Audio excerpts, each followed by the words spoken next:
Yes sir, మీ చేతుల మీదుగా ఎంతోమంది నడవలేని వాళ్ళను కూడా మీరు నడిపించే స్టేజ్ వరకు కూడా తీసుకొచ్చారు. సో అటువంటి అద్భుతమైన వైద్య విధానం చూసుకుంటే ఇంటర్వెన్షనల్ రేడియాలజీ. సో దీని గురించి కూడా కొంచెం ఫ్యూ వర్డ్స్లోని మా వ్యూవర్స్కి అర్థమయ్యే విధంగా. ఇంటర్వెన్షన్ రేడియాలజీ అనేది కొత్త ఫీల్డ్ ఏం కాదు, ఆల్మోస్ట్ 1960s స్టార్ట్ అయింది. ఫస్ట్ యాంజియోప్లాస్టీ, మనం ఏదైతే ఈరోజు హార్ట్లో రొటీన్గా ఏంటుంటాం, స్టెంట్స్ పెడతారు, బ్లాక్స్ని యాంజియోప్లాస్టీ అంటే ఒక బలూన్ పెట్టి బ్లాక్స్ని ఓపెన్ చేయడం అనేది చూస్తుంటాము.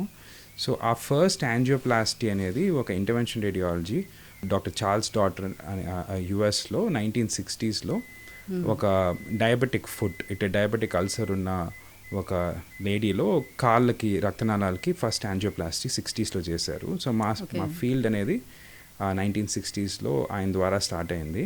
దాదాపు ఇప్పుడు 50-60 ఏళ్ళు అయింది మన ఈ ఐఆర్ అనేది స్టార్ట్ అయ్యి.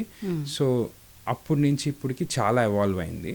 సో ఈ ఫీల్డ్ స్పెషాలిటీ ఏంటంటే, ఎట్లయితే సర్జరీలో మనము ఓపెన్ చేసి కట్స్తో కానీ లాప్రోస్కోపిక్తో కానీ పోయి ఒక అవయవం ఒక ఆర్గన్ని చూసి దాన్ని సర్జరీ చేయాల్సి ఉంటుందో, అది అవాయిడ్ చేసి ఇమేజింగ్ వాడి, అంటే వేరియస్ కైండ్స్ ఆఫ్ ఇమేజింగ్, ఒక ఎక్స్రే ఉండొచ్చు, లేదంటే ఫ్లూరోస్కోపీ అంటారు, లేదంటే సిటీ కానీ ఎంఆర్ఐ, అల్ట్రాసౌండ్, ఇట్లా వేరియస్ ఇమేజింగ్ మోడాలిటీస్ వాడి మనము సర్జరీ లేకుండా మోడర్న్ మెడికల్ డివైజెస్ ద్వారా ఒక చిన్న పిన్ హోల్, ఒక రంధ్రంతోనే స్కిన్లో డైరెక్ట్గా ఒక ఆర్గన్ అయినా యాక్సెస్ చేయొచ్చు, లేదంటే రక్తనాళాల ద్వారా పోయి మనము రక్తనాళాలు ఒక బాడీలో ఒక కాండ్యూట్స్ లాగా ఉంటాయి కాబట్టి వాటి ద్వారా పోయి వేరియస్ ఆర్గన్స్ని ట్రీట్ చేయగలుగుతున్నాము.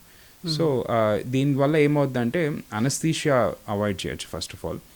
సో ఎంత సిక్ ఉన్న పేషెంట్, ఫర్ ఎగ్జాంపుల్ 80s పైన ఉన్నా, లేకపోతే కార్డియాక్ రిస్క్ ఫ్యాక్టర్స్ ఉండొచ్చు, మల్టిపుల్ రిస్క్ ఫ్యాక్టర్స్ ఉండొచ్చు, అలాంటి పేషెంట్స్ అందరికీ అనస్థీషియా అనేది కొంచెం హై రిస్క్ ఉంటుంది కాబట్టి ఈ పేషెంట్స్కి కూడా మనం చాలా కంఫర్టబుల్గా ఇంటర్వెన్షన్ రేడియాలజీ ద్వారా ట్రీట్ చేయగలుగుతాం. అంటే వితౌట్ అనస్థీషియా అసలు పెయిన్ అనేది వాళ్ళకి ఏమి ఉండదంటారా?